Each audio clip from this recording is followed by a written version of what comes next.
Hey guys, it's Steve with Montana Musings Outdoor Channel, and today it is time for the 6.8 Western Full Auto Podcast. And as you can see, I've got an addition to the background here. Hopefully, you like that. So, I just had a few things I wanted to talk about today. Of course, SHOT Show is going on right now, and I'm up here in the middle of winter, not doing that, but we can still get some stuff done around here. It's of course the news came out with I did a little video on the 7mm backcountry, and um, it'll be interesting to see how that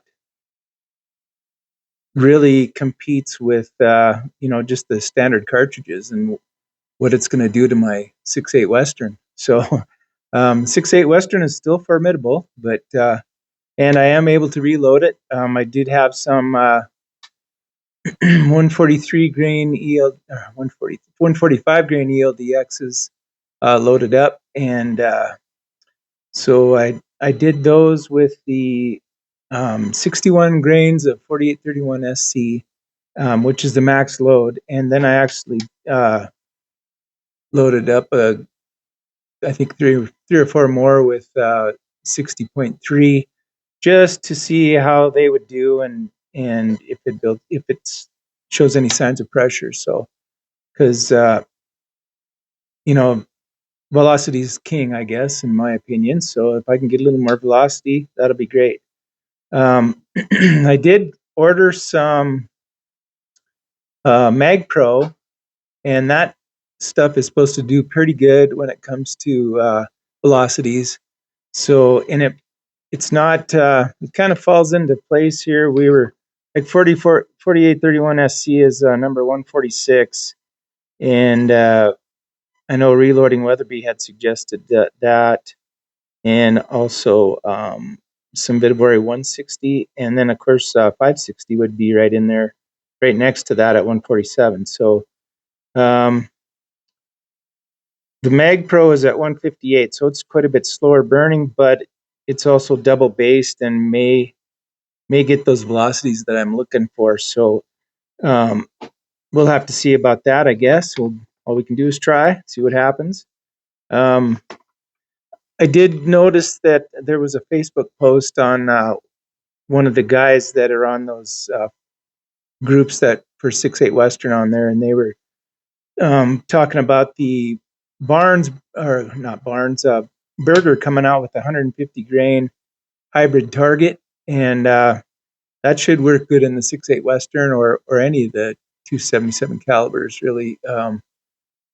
The 277 Fury, all of that. So, and the Berger, I've got the classic hunters, and they shoot really well. I've never shot anything with them.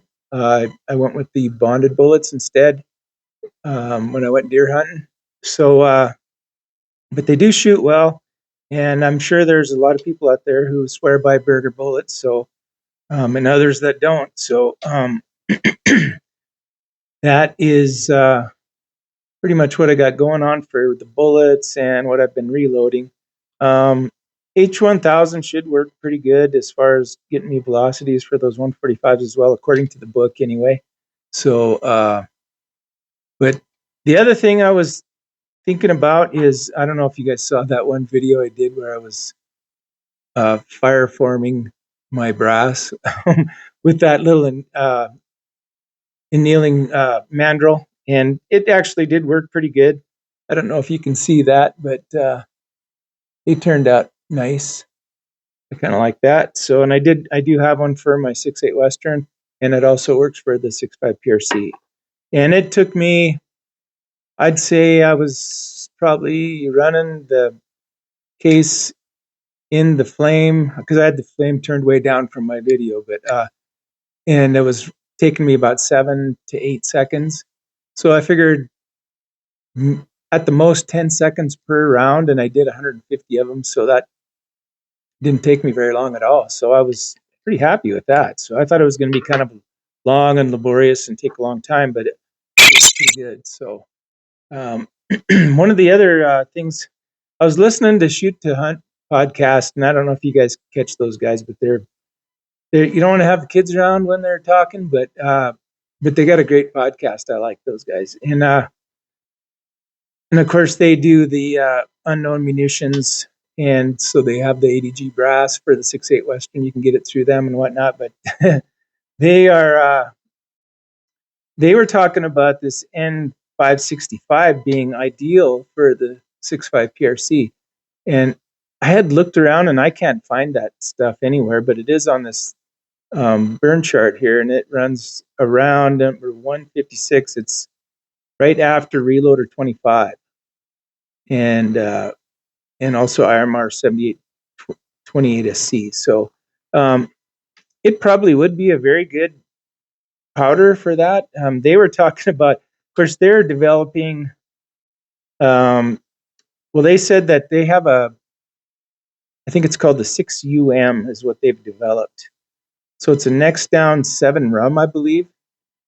And so it's quite a bit overbore. And they said they pack N570 in that thing. They take a toothbrush and vibrate it down and put some more powder in and stuff a bullet in it. And it's still not overpressured or anything. So that sounds like an interesting round. They're getting somewhere around, I think they said 3,400 feet per second, somewhere in there, 35 maybe. But that sounds like a pretty interesting round and kind of a crazy way to reload that thing. But yeah, as long as it's safe, I guess might as well get as much speed out of that thing as you can with that little 6mm bullet. So let's see what else. It looks like more than likely by the end of this month, my FFL is at SHOT Show, and he should be back sometime this weekend. So maybe by next weekend, I might have that AAA Maple Model 70 and 6.8 Western, and so that one does not come with a threaded barrel. So my question to you is, should I get it threaded? Is it a big deal? It's not like it's an old. I mean, it's a beautiful gun, but it's not like it's old and something that you don't want to change the aesthetics of. I don't think. I think it's something that, what the heck, I'd like to run it suppressed. So anyway, let me know in the comments what you think about that. It would be. I can't wait to get it. I was actually contemplating not getting it and going with the new PH3 from Seekins. Well, originally I was thinking about going with the PH2, but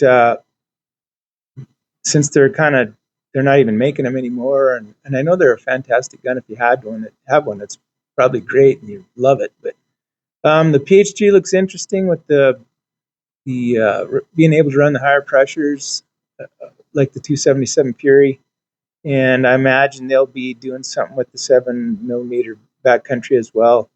But this is going to be the new trend, I think, for a while, and until we see what they do and how well.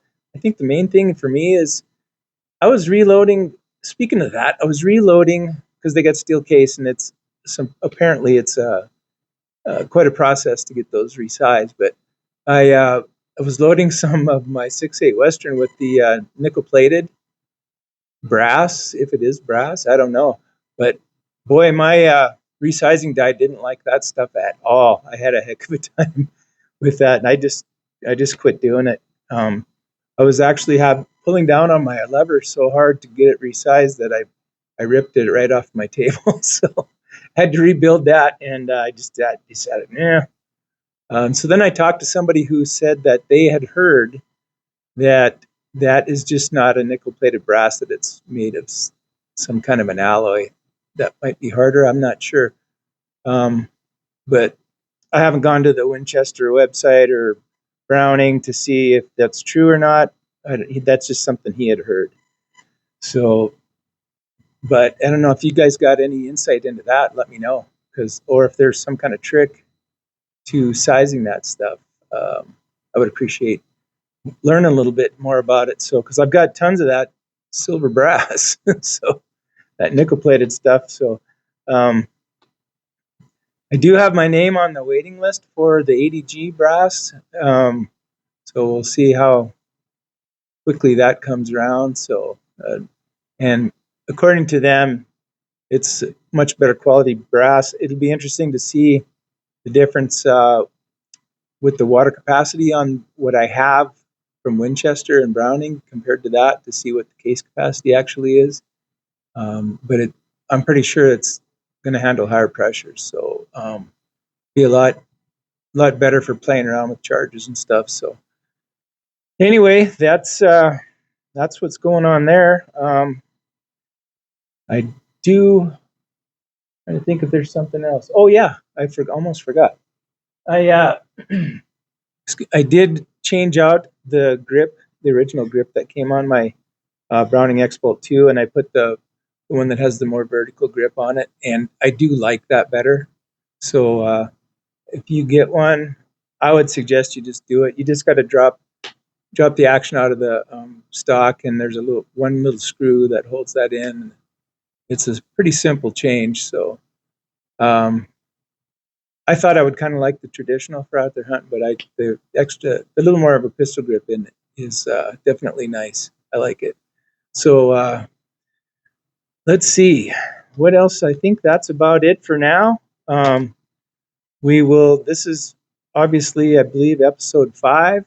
So I appreciate you tuning into that, and we will continue on with this. Hopefully, I can get connected up with the Jacob's Custom Gunsmith channel and see what he's got up to too. So maybe we'll just not do a podcast on that. We might just get together and do a video and just talk about stuff. So not necessarily 6.8 Western or any of that kind of it'll be something else possibly. So, but that's what I got for you today. And you guys it's a Friday today, so have a good weekend, and hopefully everybody had a good time at SHOT Show. And if you hear anything new that you like, mention it in the comments, and maybe we can talk about it later. So that's what I got.